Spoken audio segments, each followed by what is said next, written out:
Hi everyone, welcome back. I'm Michael Sandler, your host on Inspire Nation.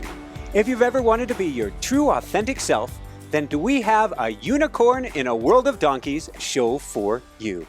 Today I'll be talking with 3-time Emmy Award winner Mia Michaels, 8-year judge and choreographer for the hit TV show So You Think You Can Dance, creator of Broadway's hit musical Finding Neverland. She's choreographed for Celine Dion, Ricky Martin, Prince, and many more, and is the author of an empowering must-read, A Unicorn in a World of Donkeys. And that's just what I want to talk with her about today, about a guide to life for all the exceptional, excellent misfits out there, and what that means for us. That plus we'll talk about pentagrams and roofs, living in the meatball, growing up as Bam Bam, the Forrest Gump kiss of death, Prince, Bowie, and Lady Gaga, throwing girls and teddy bears, Tom Cruise and Stacey Jacks, donkeys and strap-on horns, and what in the world Lily the Bulldog has to do with anything. So welcome, gotcha. Welcome to the show, Mia. Are you ready to shine? I am so ready to shine. Woohoo! So before we dive right into things, I can't believe he was the original Marlboro Man. What can you tell us about your dad? Oh my God. He was a character. That's what he was. He was very charismatic, extremely handsome. Mm-hmm. He was Italian. Yeah. He loved the beach, the sunshine. He loved to cook. He was always cooking. He came from Italy, but then he was born and raised in New York. And he wanted to be a doctor at first, but they didn't have the money. But he was really, really, really good looking. And he started modeling, and he had a very successful career as that. And then once he booked the Marlboro campaign, he decided he was done, and he wanted to open a dance studio in Miami. So it all just it's a very funny ride that he was a character, man. He was just a very important man in my life, and the things he taught me, the things he didn't teach me, but yet his presence was so colorful, and he lived a life that he loved. And at the end, for me, I think one of the most important things that he ever gave me were the 3 words. He looked up at me before he took his last breath, and he said, it actually was more than 3 words. That was so much fun. And I was like, what? And he's like, my life was so fun. And I just was like, that moment, you go like, wow, that is what we should all strive to say at the end. That is what we should live for, is to say, wow, what a journey, what a ride this was, and wring your life out to the core. And so he really instilled that in me. And he was a very important part of why I really turned into the unicorn that I am today. Woohoo! So thank you. You got the horn up there. I like it. Going back to your earliest years, you had what we would call a, in quotes, model childhood. What did that mean? Well, my mom and dad were both models, actually. My dad was the original Marlboro Man. He was the 4th one to die of lung cancer. My mother was Swedish, and she lived in New Jersey. And she was, when they got together, they moved. They stayed in New York very shortly. Then they moved to Miami, and they lived on a houseboat. And that's right when he had the Marlboro campaign. And she was a waitress at the original Playboy mansion on Miami Beach. So she was a Playboy bunny. So back then they were cocktail waitresses, but they were beautiful. And so those were my parents. So they were literally model parents, right? And yeah, they were these bohemian, colorful beings. You know what I mean? They just lived life very colorful, very bohemian, very free. I love it. And I think maybe it's all encapsulated by, what was the houseboat called? The houseboat was called the Meatball. And my dad, every Sunday, he would cook, and it was always a big Sunday sauce, or it was a big Italian meal. Hmm. So it was always, I was always surrounded by Italian food, always. So it had to be called the meatball, of Of course. course. So your sister Dana was born first. Then you came along, and there's something about moving couches and Bam Bam. Yes, yes. Interesting enough, I've always been a big girl, but when I was born, I just had this very, like, I was very strong. I was very physically strong. Even to this day, I'm just a strong girl. And my mom, she would freak out because all of a sudden, it was a small houseboat, but she would see like a couch moving across the living room, like it would just be moving. And behind it, I'm in diapers with one hand pushing the couch while sucking my thumb, crawling and pushing it.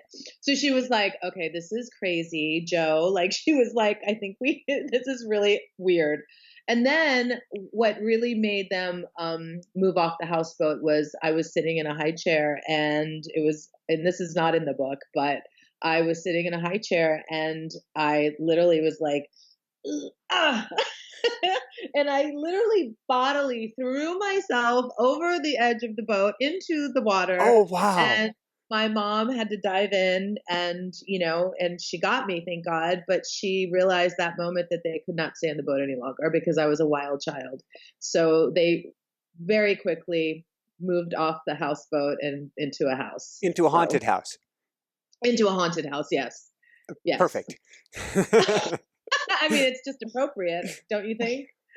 Well, everybody should have a steel pentagram built into their roof. It's a requirement. Oh my God. Isn't it crazy? So crazy. There was so many, I was so young, so I didn't realize what was going on. When you're little, you don't realize a lot. You just think that this is normal. And so growing up there until I was about 11 or 12, there was just weird things. I mean, it was all wood, Pecky cypress wood, and Yeah. it was very dark in there. And there was some certain things that would happen. And my mom they would keep the stories from me and my sister, of course. But later on, we started hearing things and seeing things that me and my sister to this day. So I know it was real because it wasn't in my head, because she's like, "Do you remember when we saw that giant floating head in the window?" I mean, it was like real. We were playing hide go seek, and we ran into it was a Friday night. We ran into my parents' bedroom, and all the lights were off except the light outside in the yard.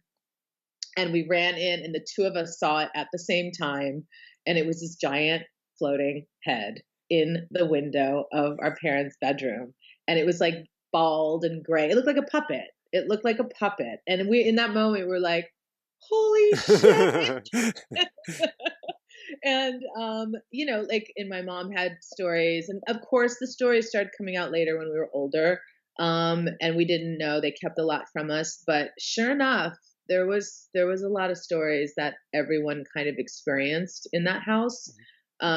Just really weird energy. I'm sure now, because I'm very sensitive now as an adult, to energy, negative, dark. I'm very, very, very sensitive when it's joyous, when it's any kind of energy. I'm sensitive to.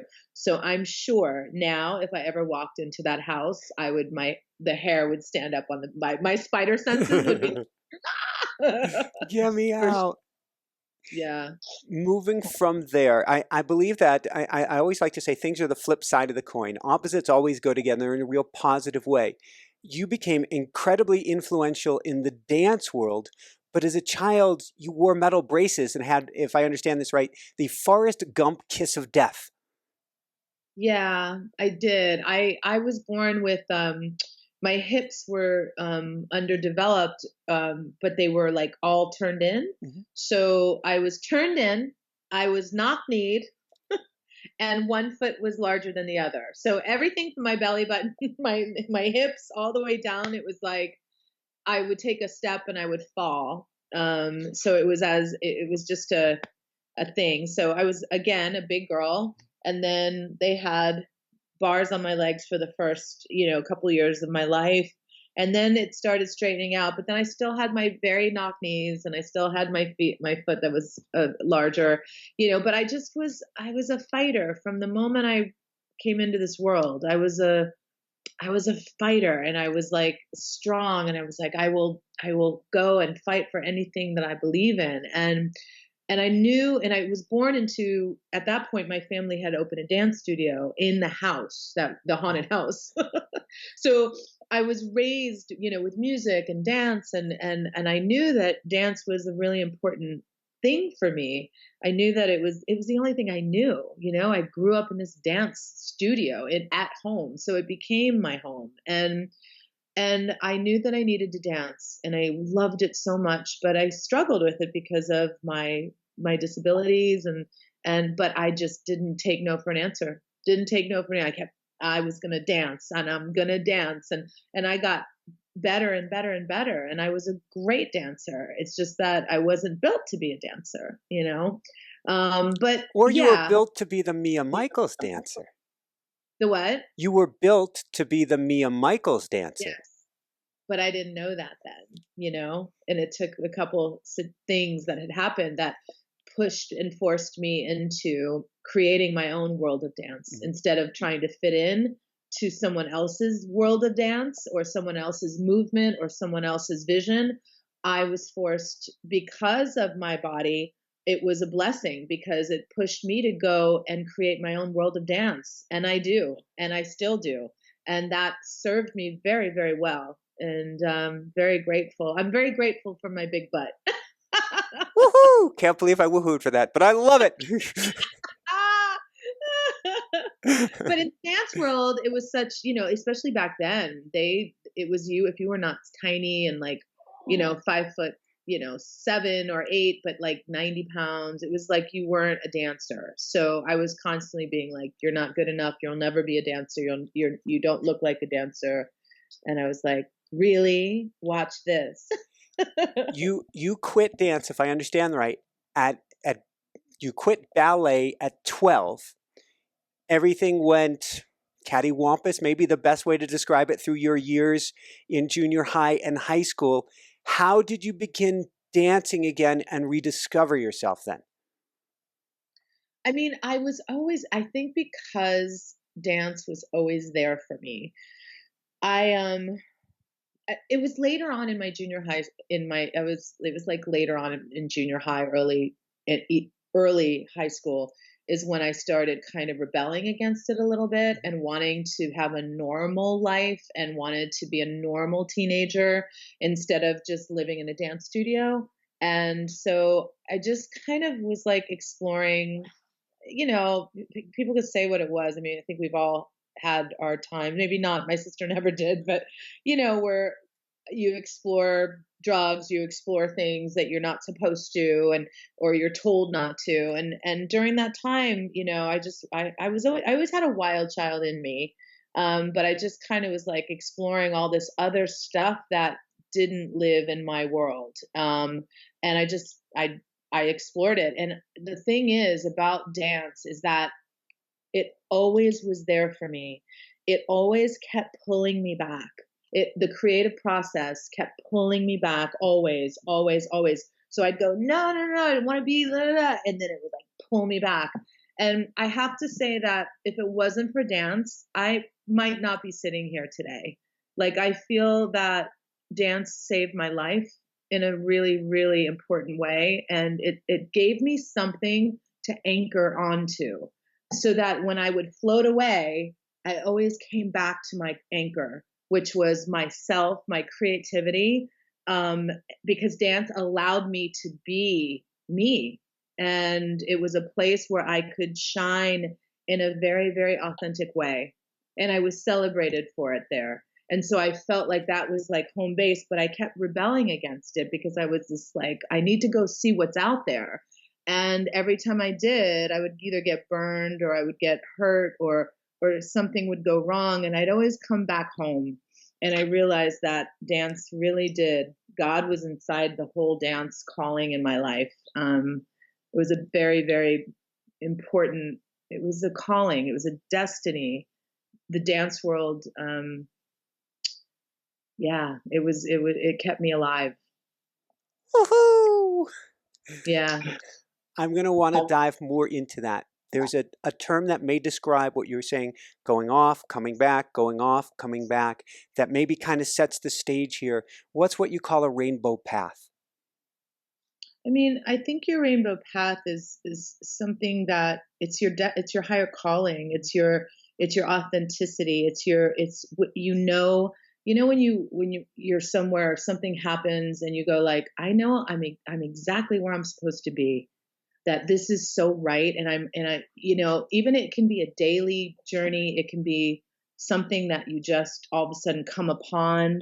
I just feel like your rainbow path is your higher being on your journey to your authentic self, celebrating your uniqueness, your you.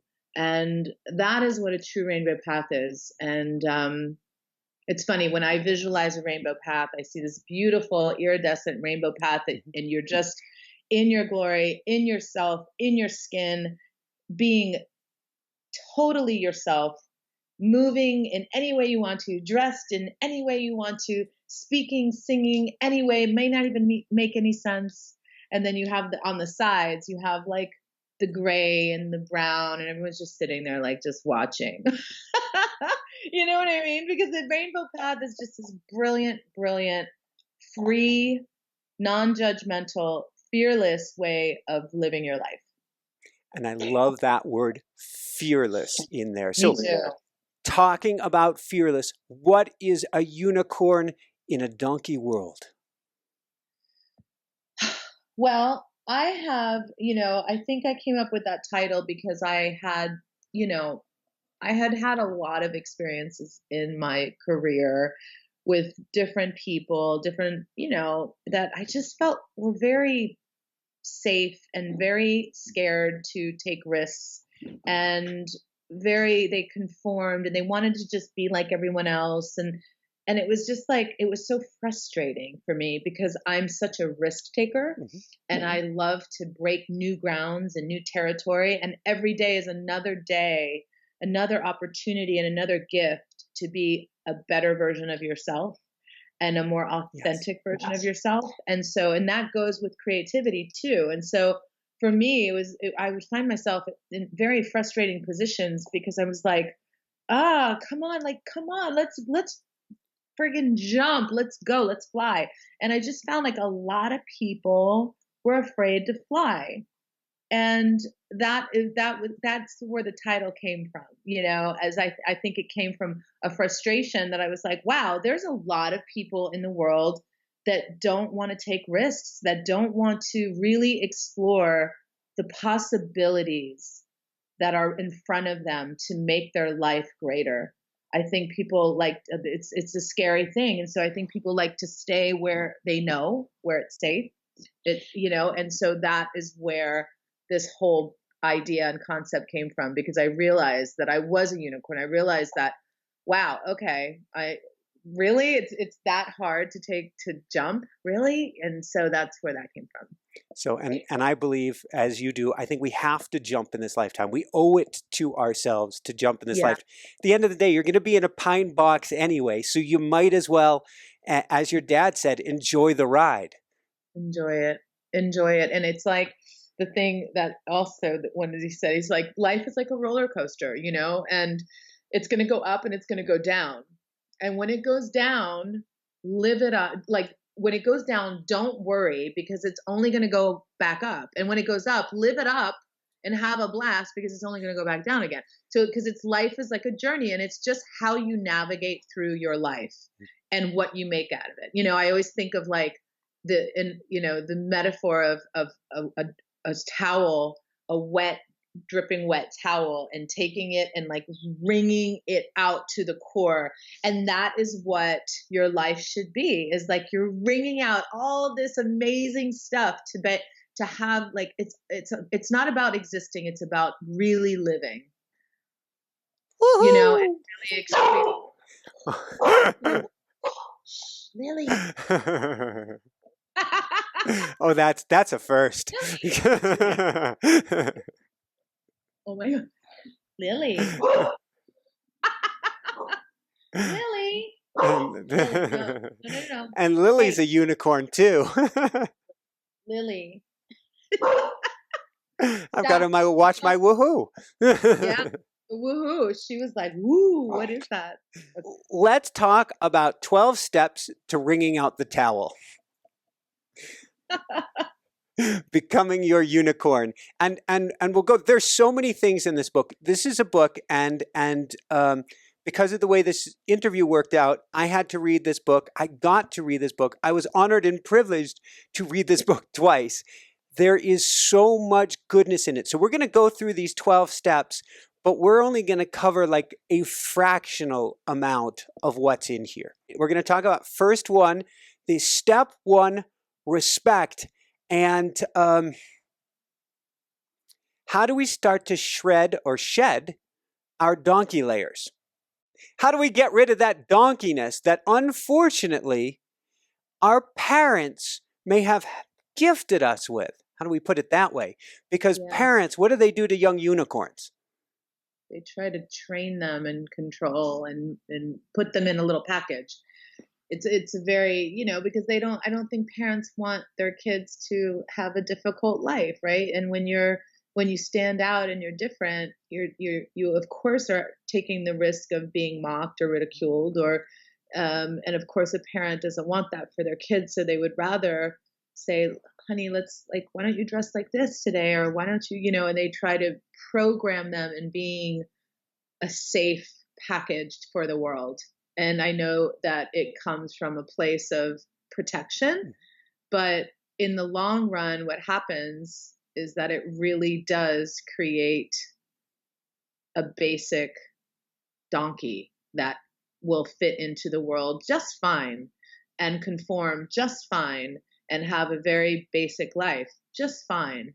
But is that really, that's a question that I think parents would struggle with, because parents are like, yeah, but that's safe. And that means that my kid it's safe for them. Whereas the other side of it is like, yeah, but now they can just be themselves and celebrate who they are and have the most colorful, beautiful life.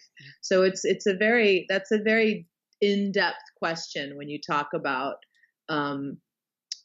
programming your children in a way, and how we are and how it is. I was kind of lucky that I really wasn't programmed. I had very, like I said earlier, very bohemian parents that just kind of let me be me, and they really supported that. And I think, of course, when I went through my wild days, I'm sure that they definitely thought twice about what they did wrong. You know what I mean? And they didn't do anything wrong. I just came into the world in a very, I think in a way that just was very, what's that word? Just very alive, very I was going to say interested. larger than life. And I don't mean that in physical stature, but meaning you're on the I'm alive. Let's see what this thing can do this lifetime. Yeah, exactly. So, yeah. On that note, let's talk about the king of unicorns and what happened at 2 or 3 in the morning while working with Prince. He was amazing. It was definitely one of the highlights of my life. Not only as a unicorn, but also as an artist. I was working with him on a very small tour at Paisley Park, and in Paisley Park is where his studios are. He has a basketball court, a kitchen where he makes pancakes. He has recording studios. He has a place where he performs, and people would come and has his own private shows and stuff. So it was very late at night, and me and the dancer, because there was only one dancer and him, so it was a very intimate tour.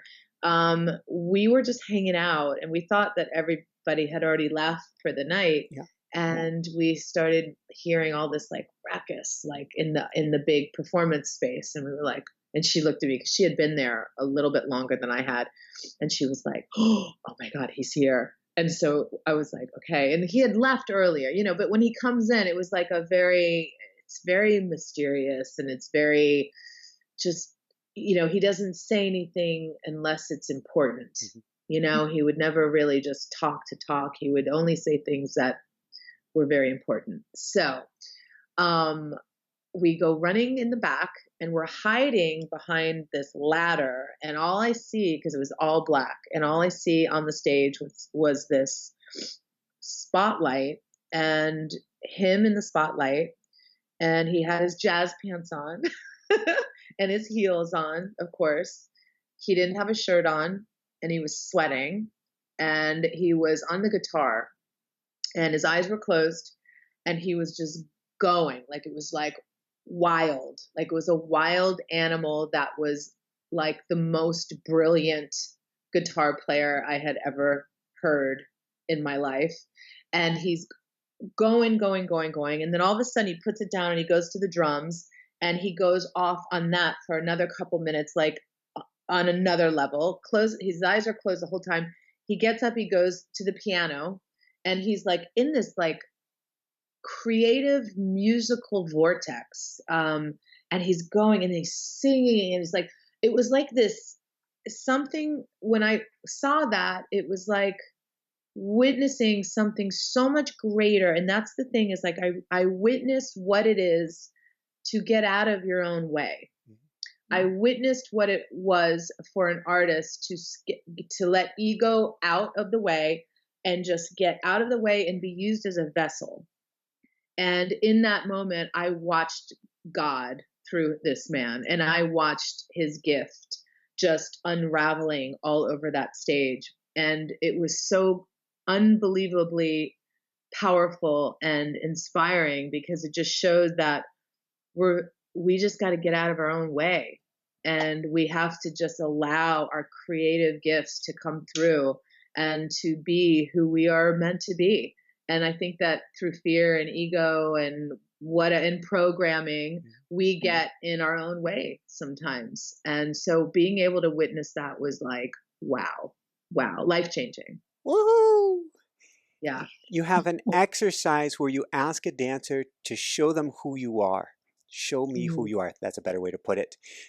What is that? And is that something we can all do to start to throw off the encumbrances of what's not really us? Yeah, I do. I think that it's not just for dancers. I think that it's for humans, right? And I think that, I mean, we all move, we all hear music, we all move, we know what that feels like. But I found that this was a very powerful tool, because I would have dancers in the room that were afraid to expose themselves or afraid to be vulnerable. And I would take them through this process of like, it was terrifying for them. And it was like, show me who you are. Show me who you are. And so, of course, everyone would dance. And I was like, that's not who you are. That has nothing to do with who you are. Who are you? And show me with a snapshot. Just show me one snapshot of who you are, and keep going back to that. And so we'd find it, and sometimes it would be easier for others would not. And it was like this moment, whether they're hurting or whether they're open or whether they're closed or whether they're fearful. I mean, all these images would be created by their bodies, and then I would have them dance to get back to it, back to it, back to it. And eventually it was like, whoa, and allowing yourself to just let it all out and to dance it out. There's nothing, people say, cry it out. Yeah, cry it out. Dance it out too, because that's a physical way of crying too. And it's the release of letting all this stuff that we keep piling on in our lifetime. And I think that it's about constantly detoxing your soul and detoxing your body and your brain and your heart, and that was kind of a way to help open people up so that they can access their true self, so that then I could do my work as an artist, because I can't work when it's just steps. I need their guts, and I need their story, and I need their soul in order for me to do my work. Woo! Woohoo! This interview, there's a high woohoo factor. There's also a high tear factor because I'm thinking back to my childhood. We talk about the Forrest Gump thing, and I had a big accident when I was 10 that had 6 knee operations, and I was on crutches for years and all this stuff, and told what I couldn't do. I became a professional athlete because, well, obviously you have to if you're told you're not going to be able to. And I was out yesterday on a mountain bike trail, something I haven't done in like 20 years, and I'm just moved back to Colorado, and I'm having this childlike joy. And I didn't bring my SD card with me in my camera, so I had the ability to take one picture, delete it off of the little internal memory, take it again till I got it right. And for me, it's woohoo! This is. I'm free. I'm alive. I'm climbing mountains. I can't believe I'm able to move. This is the Wow. greatest. And so I'm having a high tear factor in this interview because you're hitting such important truths and how important it is for us, to be our true, authentic self. Yes. Yes. In all areas of like watching Prince be his authentic self, and helping dancers become their authentic self, and my continuing to coming back to my authentic self, all those times that I kept running away from it. So Can you tell yeah. us about choreographing for Celine Dion's A New Day? It was definitely one of my highlights. She's just incredible. She's also a unicorn. She is a funny, funny woman, and just what a gift. And that experience was really, really. It was like the director was Franco Dragone, and I was really blessed to be able to work under him. He is a visionary and brilliant. He's a genius, and I don't throw that around lightly, but he definitely is a genius. So what comes along with geniuses is a lot of things. It's like, okay, but it was wow. It was a year and a half of the creative process, and it was we lived in Belgium for 6 months, and then we were in Vegas for the rest, and we just all we did was create and create, and it was 60 dancers from around the world that I was in a black box with inside for 6 months in Belgium in the middle of a cow field, just creating. I created like 12 hours of material. Yeah, so it was really wild. And one of the cool things is you didn't look at his work, if I understand correctly, before because you wanted to go into that as blank slate. Yes, yeah, I just felt like, and that was one of the things he said. When he first met me, do you know my work? I was like, I don't know your work. And I deliberately didn't look at your work because I don't want to be another version of Cirque du Soleil, because he was one of the creators of Cirque. And so I just felt like I want to come at my experience completely just in the moment, and let's see what you and I create together. And it turned out pretty, one of the most special shows I've ever created in my life, and I think one of the most beautiful shows ever, really. Woohoo! How did you? We go to step 3. I guess we're bouncing around a little bit here. Some corners of the forest are dark. Both you and I have experienced this, and I went through the Catholic school fun myself. How do we shut down the bullies? I always say just either ignore them or you agree with them. You just don't let them get to you, because you have to understand that they're coming from a place of fear and insecurity and self-hatred. They hate themselves, so they're going to put it on other people. And it's really about just not caring. And I know that's easier said than done, but it really is about just like not caring and realizing where the source of which it comes, and have fun with it too. Have fun with it and agree with them. Oh my God, totally, you're right. Oh my God, and make a joke about it. Have fun with it. So yeah, don't fear them. Don't fear them. Thank you. And you also typically turn the negative into a positive. In fact, you had a dancing at inner city elementary school experience. I think that Yeah, actually helped steer your life in a way. it surely did.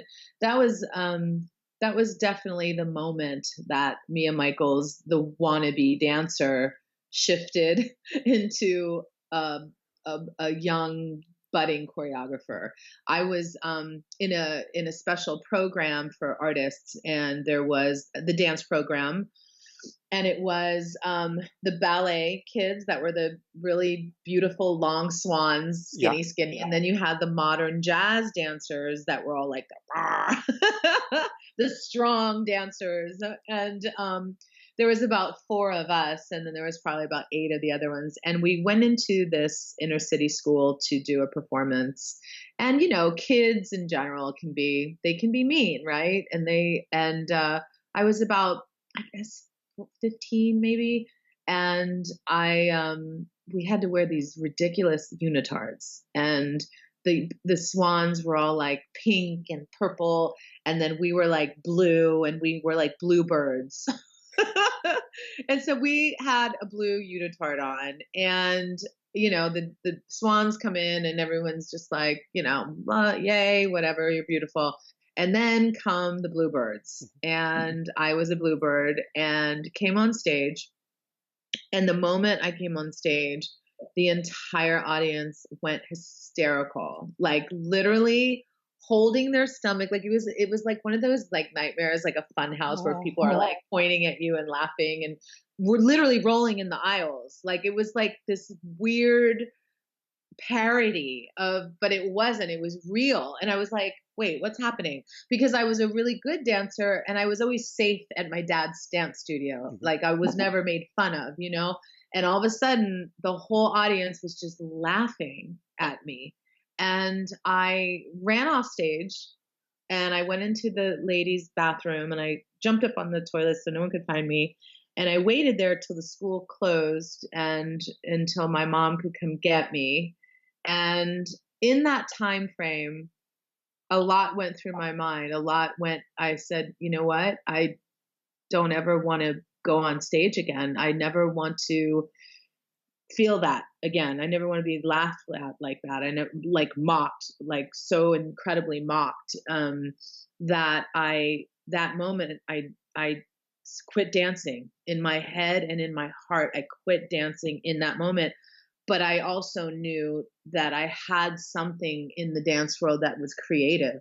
I had already been exploring creating movement. So I knew that I had a gift in that. And that moment solidified me moving full force ahead as a choreographer, because then I was safe. I was behind the scenes. Nobody had to look at me, and I could create beautiful movement without being laughed at. And that moment changed everything. And so I'm as painful as that was, I'm very grateful for that moment, because that was a very pivotal moment in my life that shaped who I am today. Turned into a fierce warrior unicorn. Yes, yes. And what's so funny is that just this past year in January was the first time that I actually went on stage again, but not as a dancer. I went on New York Fashion Week. I went on one of the biggest catwalks there is, and I was celebrated literally as a plus size model. And I walked the runway for the first time. I left the stage because of my body, God. and I came back to the stage because of my body in a most beautiful way. So it was pretty incredible. Yeah. Woohoo! Yeah. What is it that you start each day saying? What do you say to yourself when you put your feet on the floor in the morning? I'm grateful for another opportunity and another day to become a better me, and to become a more authentic me, and to ring life out even more today, and just step into my greatness. From the moment I open my eyes, I thank God for my life, and I visualize the kind of day that I want to have, and I want to leave behind in these 24 hours. And what is my purpose today? I tend to really go in that direction, how I want to affect people, for sure. Awesome. And what I'm hearing in there is, and it's something you talk about in the book, the importance of our language and each word, how much that matters. Yes. Yes, it does. Every single word, like, and how you process things and what comes out of your mouth and your thoughts is what create your life. Um, so it's always very important to be careful what you think and what you say because you are literally creating your reality with those two things. Awesome. From there, wonder if you could tell us about a piece that you choreographed and so you think you can dance about meeting your dad again in heaven. Mm. Yeah, I was you know, my dad was the first one to go, and that was a very difficult um, experience. You know, as we all know, or maybe not yet, it's like when you lose your first parent, it's just like shocking because your life is very, very different from that point on.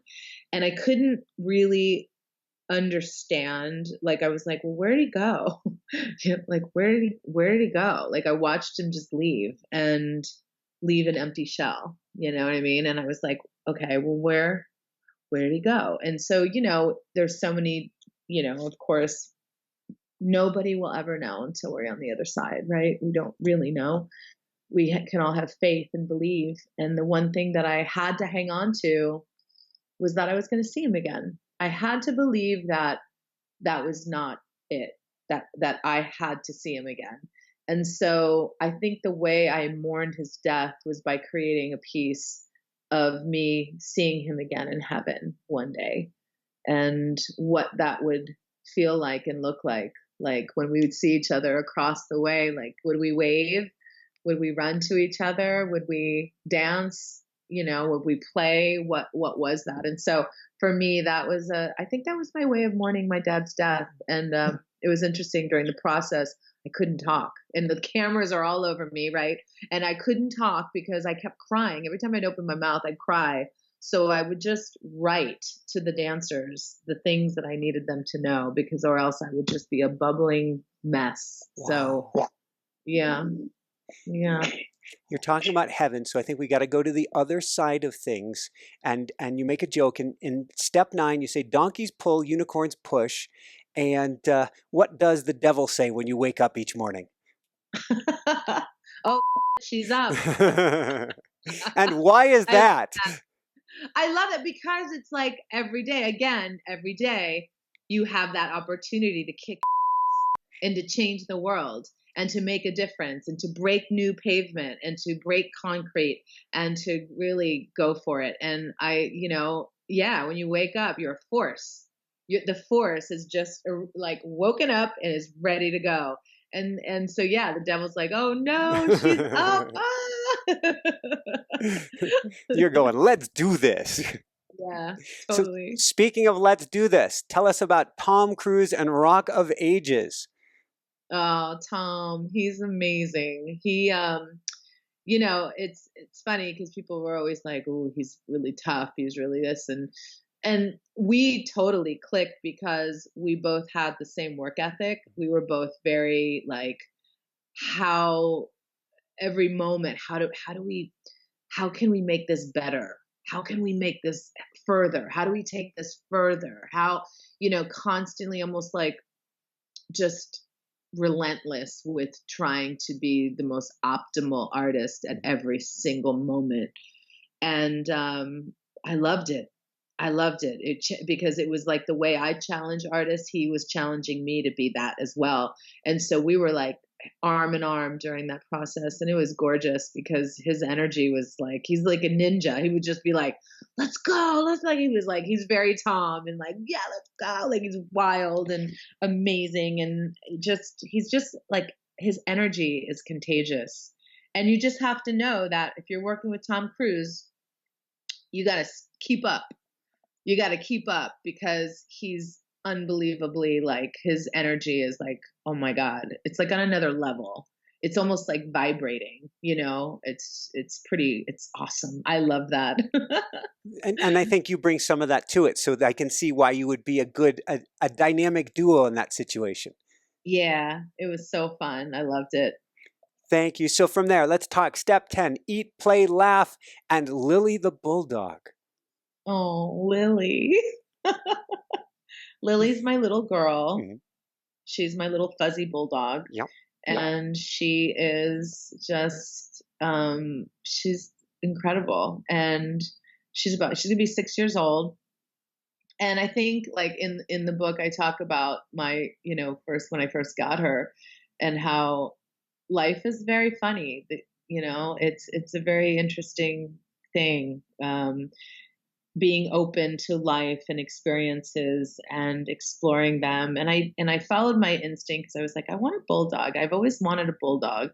And I reached out to this breeder who I was very credible breeder, and I said, I want a little girl. I want a little girl. And they were like, well, we don't have any left right now, but we only have one girl. We have one puppy left.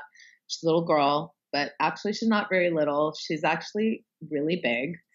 And but the thing is we don't know if we can sell her to you because her back legs, her hips are underdeveloped, and she can't really walk well. And I was like, wait, what? Like, Doesn't it this was sound like, like a match in heaven? so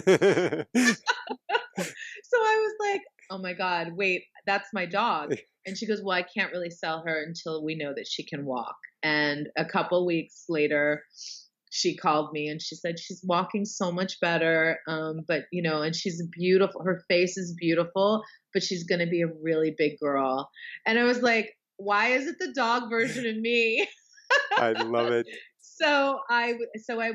She wound up being my little girl, and they shipped her to me. And as soon as I pulled her out of the case, this big blubber ball of love, and just cried my eyes out. And she's been with me ever since. Yeah, Woo! she's amazing.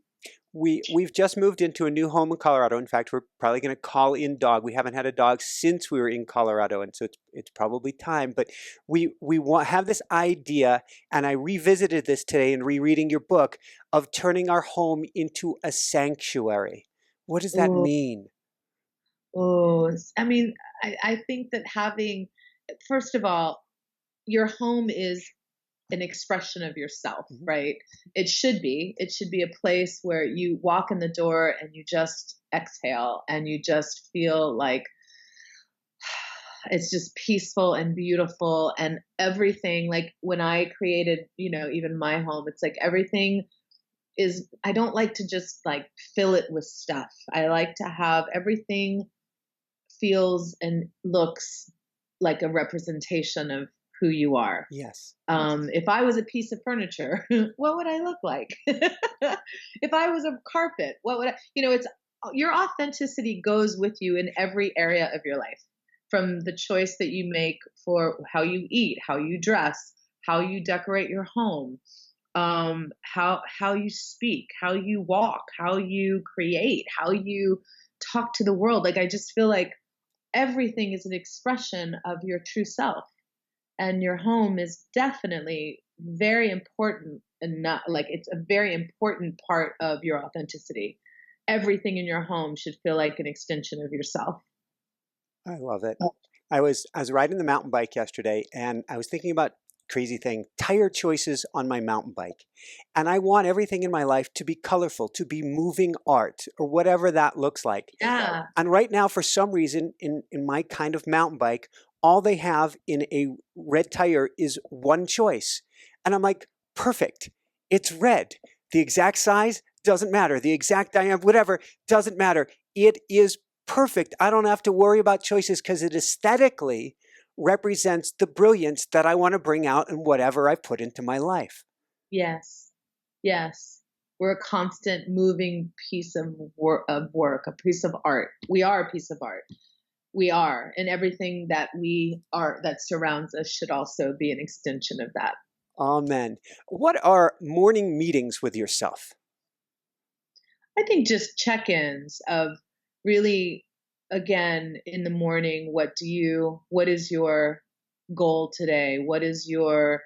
Who are you? What are you grateful for? Loving on yourself, giving yourself, before you rush into your day, taking a moment and being grateful, and meditate, pray, even if doing a workout or yoga, taking those morning meetings, those morning times for yourself before you give to the rest of the world, I think is very important, because if you're out of whack and you're exhausted and not filled up, you have nothing to give to the world. And you have, so it's really important that you come first. You always you first, and then, then your children and family, and then your career and your, all that. But it's, you are the source in which it comes. So, really check in and make sure that you're aligned, and you're, if you believe in God and you have that, relationship, really check in. And I think also being grateful shifts energy in your life, instead of constantly looking at what you don't have, really living in a moment of gratefulness of what you do have, and the opportunity of another 24 hours in front of you, hopefully, if, God willing, but having that moment, you woke up another day, what can I do with today? Because we don't know if we have tomorrow. And never taking a moment for granted, and never taking a day, a week, a month for granted, not looking ahead always. I'm a very goal-oriented person, but I have to always bring it back to me and this moment and my spiritual walk, and being grateful. It's huge. That's really huge. Do you meditate in the morning? I do. Can you share what your practice is, or a little bit about that? Yeah, I mean, I'm a new meditator, I do love it. It definitely creates space in my life. It creates space in my thoughts and in my brain. I take a couple of very, very deep breaths, and then I go into coming to my senses, which is I start really feeling my five senses and stacking them on top of each other. And then I go into my mantra, and it's a word, and I sit with that, and I try to stay inside of that for a good 15 minutes. And then I go into my gratefulness, and then I start as I leave the mantra, I go into a grateful state of where I'm at in my life. And then I go into my manifesting state and then I start imagining and feeling and seeing, where I want to be. And that also, because I feel like when that wraps around your gratefulness and then your manifestation, I feel like it's very powerful. Thank you. Thank you. Thank you. What did Tony Bennett tell you about aging? Well, he actually, I only met him one time, but how I witness the way he is in his life and his career and his relationships. He is like an angel. Like, his eyes are nothing but just light, and his energy is pure light and pure love and joy and gratefulness for his life. You can tell it's like beaming from every cell of his body. And I do know, because I've read up enough on him, that he never stops creating, no matter how old. I think he's like in his 90s now, and he never stops creating. He's always looking to create. He is active every day. He cooks. He takes walks. He's with his wife, his kids. He travels. Like, he really stays alive. And, that's the one thing is I don't, and I think that keeps you young forever. Just because I don't believe in retirement. I think retirement is silly. I think that you may retire financially, but I don't believe that you should ever retire emotionally, spiritually, artistically, and humanly. I think that you have to stay alive, and constantly you have still so much life ahead of you. So my question is, why do so many elderly just sit at home and watch TV, when this is a time that they could explore even more in their life and find so many wonderful, colorful things in their life every single day and create. Like, they have a lifetime of food, of fuel, of experiences that they can put into their artistry. And if they don't have artistry, they need to find it, because everybody is an artist. Everybody is. And it's about finding how you want to express yourself through the arts. Writing, drawing, painting, music, dancing, creating, filmmaking. I mean, all of it. There's so much available to everyone to explore and to create from. And I think that your life is your food. It is your ammunition to be a great artist. Woohoo! You asked me before the show, you said you've read the book twice. Did you get anything different out of it, or anything more out of it the second time? You just hit the nail on the head. What I'm getting out of this interview is beyond being your authentic self. It's sculpting the life that you are, continuously in the artist way, the Julia Cameron artist way, in the creative process. Each moment, what can I create with this moment? What can I create with this day? What can I create with this body, with this music, with this guitar, with this anything that I have before me? Even if that's just the blinking of my eyes, what can I create with that? Absolutely. Absolutely. There's so much magic around us at all times, and there's so much potential creativity that's around us constantly. It's how we choose to look at it. Awesome. So, few quick wrap-up questions. First off, I'm going to take my coaching hat. I'm going to put it on you now. And what one homework assignment would you give people today? I don't want them leaving this interview without taking action. What one homework assignment would you bring to them or give to them to bring out that unicorn or get in their creative process? I would want each person to have one day of exploring what their true, authentic unicorn would look like, would live like, would act like. I would want them to explore from the moment they wake up to, instead of doing what they normally do what they really want to do.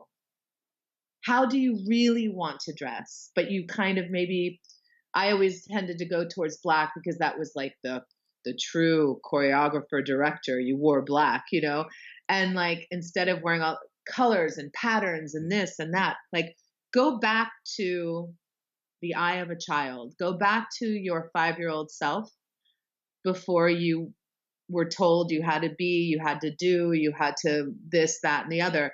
Try to go back to your 5-year-old self and live 24 hours like that. And what would that look like? Brilliance. I think that would be so fun. So even if you could do it, even if it's like your morning or your afternoon or your evening, if you can't do a full day, but just explore that, because there's a lot of truth in that. And there's a lot of authenticity in your 5-year-old self. Awesome, awesome, awesome. So going from 5-year-old self, what advice would you give to parents? Is the question Jessica always wants me to ask. What advice would you give to parents to help their kids be their authentic selves? The same exact thing. Allow them to choose how they want to dress. Allow them to play how they want to play, and just allow just a fun, creative world for your children. Like, let them explore, let them just create and explore and laugh and have fun, and get away from social media, get away from the phones and the this and the video games, and try to really hone into human experiences and connections and yourself and fun and joy and food and laughter and creativity and all of that. Going back to the basics. I love it. Can we all dance? Yes, 100%. And turn on music and jump around your house and jump on beds and play and laugh and just celebrate that you're alive. Awesome. So what personally brings you the greatest happiness, or what I call the woohoo factor? What brings me that? Yes. I think for me, I find that the evolution of who Mia is, I find that every day I feel like I'm in a constant state of evolution for some reason, especially right now. And I just love that. And I feel like I'm just becoming a better version of myself. And I love, you know what makes me go woohoo?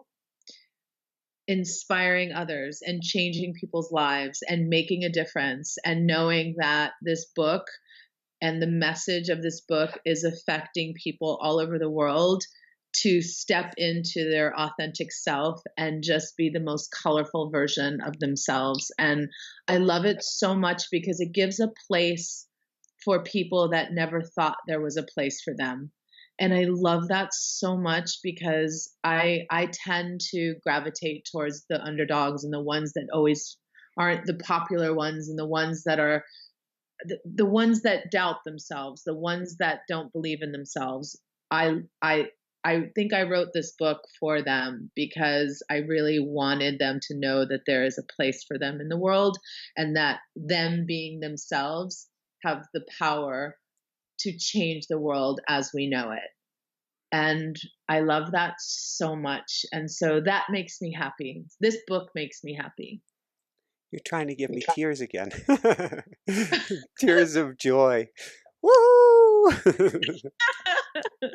So Mia, where can people go to find your beautiful, and I truly love this book. Where can people go to find your beautiful book and to find out more? Yeah, you can get it at Barnes and Noble, online, or in any of the stores around you. You can get it on Amazon. And so just go online and punch in a unicorn in a world of donkeys, or you can go, it's in most bookstores right now. So. And do you have a URL you want to send people to? I do, but I will have to gift that to you. All right, so we will have that on our website then for people. If people come on over to inspirenationshow.com, we'll have the link to get you over to Mia Michaels. This has been phenomenal, beautiful. I'm without words today. Brilliant. I love it because I believe we are all unicorns in a donkey world, and even the most donkey among us it's sort of like there's the old story of I think it was in Thailand or someplace, this giant statue of the Buddha that hadn't been moved or seen or something in hundreds of years. What are they going to do with it? It's just a piece of junk. Let's move it from here over there. We're creating something. They started to move it and it broke. And underneath this old, muddied, wooden, giant Buddha relic, it was pure gold. It had been covered over to protect it from invaders. We all have that pure gold inside of us, and I think you are challenging us all to bring it out. It is all inside of us. We have nothing but diamonds and gold and beautiful jewels inside of us, but we tend to cover it up from protection. We are afraid. And so it's about chiseling away all those layers to get to the soul and the core of who we are. And it is so brilliant and so iridescently gorgeous. Yes. Woohoo! So any last words of wisdom you want to share with people, Mia? Oh, just go on your journey and live it. And you know what? Make it so much fun. So at the end, that you can actually say, that was so awesome. Oh my God, that was so much fun. Woohoo! Thank you so much, Mia. Oh, thank you. This was awesome. Thank you so much. I'm so glad you enjoyed. So for everyone out there, this is Michael Sandler saying, be well, have fun, get a unicorn in a world of donkeys, and begin letting your horn shine today and shine bright. Woohoo! Oh, love you. Love you too, Mia. You're awesome. Thank you. This was so much fun. High tears, high laughter, high fun content. It was awesome. Thank you so much, Michael. And anytime, like, reach out to me and let's do it again sometime. Thanks so much for watching. If you enjoyed it, be sure to like below. Also, leave your comments. Have some real fun with it. Subscribe to our channel where you're going to get more great videos, more interviews coming up. And check out our website, inspirenationshow.com. That's where you'll find tips, blogs, information, videos you won't find anywhere else, and useful and helpful resources to really help you kickstart your life and to shine bright. Thanks so much again. Thank you for your support. Like, comment, subscribe. See the website. Thanks so much and have fun. Of course, shine bright. Woohoo!